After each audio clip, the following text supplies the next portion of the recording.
જય શ્રી કૃષ્ણ. જય હો, મંગળમય હો. હા, કાલનું કન્ટિન્યુ કરીશું. ભરી રાજસભામાં યુવાન વિધવા 5 મહાન યોદ્ધા તેજસ્વી 5 પુત્રોથી ઘેરાઈને માં કુંતા ઊભી છે અને આંધળા ધૃતરાષ્ટ્રને પડકારી રહી છે. આંધળા, તને જોઈ લઈશ. કોઈનાય દિવસો સરખા નથી હોતા. અને ચાલી નીકળી વન વગડે 5 યુવાનોને લઈને ભાજીના પાન પર રહેવું પડ્યું, પણ નહીં પગ પકડ્યા ધૃતરાષ્ટ્રના.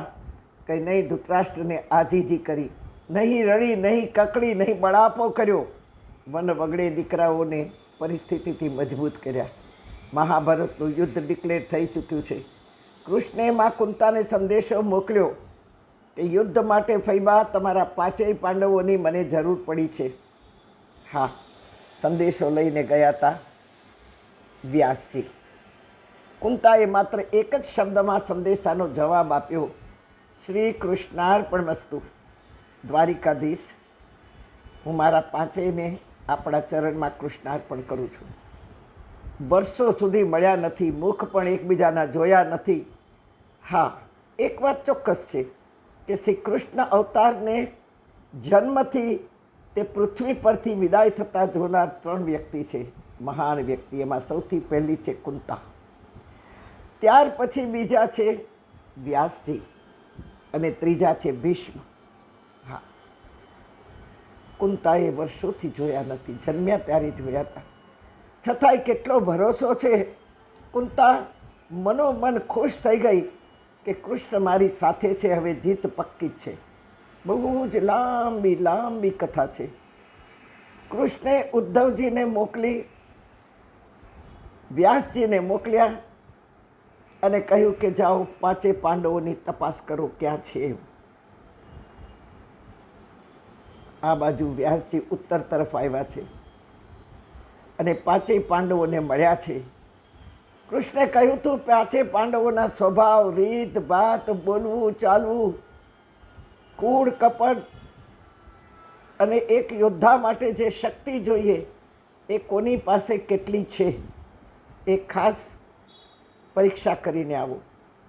પાંડવોના સ્વભાવ, શક્તિ, પોતાને માટે કેવો ભાવ છે, એટલે મારી માટે કેવો ભાવ છે પાંડવોને, એ પરીક્ષા કરવા મોકલ્યા છે. 5માંથી યુદ્ધ માટે બધાને પસંદ કર્યા, પણ નિમિત્ત માટે ખાસ અર્જુન પર યશ કળશ ઢોળ્યો.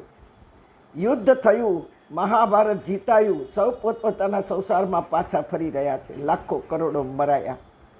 અને તે સમયે કૃષ્ણ દ્વારિકાધીશ બધાને મળ્યા, 5 પાંડવોને મળ્યા, દ્રૌપદીને મળ્યા, અનંત રાજાઓ કે જેમણે કૃષ્ણના ધર્મ યુદ્ધમાં સાથ આપ્યો હતો બધાને મળ્યા. અંતે કુંતામાને મળ્યા અને પૂછ્યું, ફૈબા યુદ્ધ સમાપ્ત થયું, સંસારી છીએ, આજે મળ્યા, હવે મળીશું કે નહીં ખબર નથી. મારા લાયક કોઈ કામ બાકી રહી ગયું હોય તો જરૂર કહો ફૈબા. કુંતાએ માગ્યું. કુંતાએ કહ્યું કે હા કેશવ, હા માધવ, હા દ્વારિકાધીશ, મથુરાધીશ, મારે હજુ ઘણું માગવું છે. હવે કુંતાના જીવનમાં શું બાકી રહી ગયું છે માગવાનું? તો સુનો, કુંતાએ જે માગ્યું એવું કોઈ માગી ન શકે. મેં તો ચરણે મૂકી છે મારી અરજી, શ્યામ માનો કે ન માનો તમારી મરજી. હું તો નિષ્દિન ગિરિધર ગોપાલ રટતી,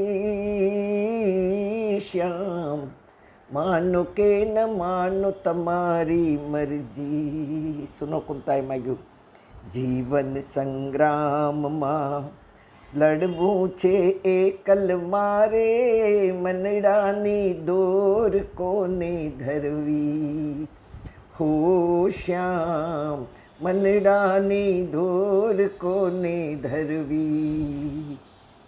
કુબજા સવારી કંસ માર્યો પલભરમાં જોને, કુરુક્ષેત્ર જીત મારી કરવી, શ્યામ કરવી કે ન કરવી તમારી મરજી.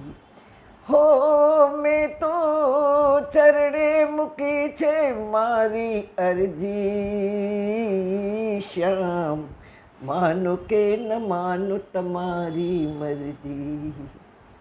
કુંતાએ પ્રભુના અવતાર પછી તમામ કૃષ્ણના પાસાને જોયા છે અને તેથી કુંતા માગે છે, દ્વારિકાધીશ તમે, મથુરા નરેશ તમને, ગિરિધર ગોપાલ લીધા જાણી, કેશવ માધવ મુરારી થઈને મારા સુકામી, જીવન નૈયાને પાર કરવી, શ્યામ કરવી કે ન કરવી તમારી મરજી.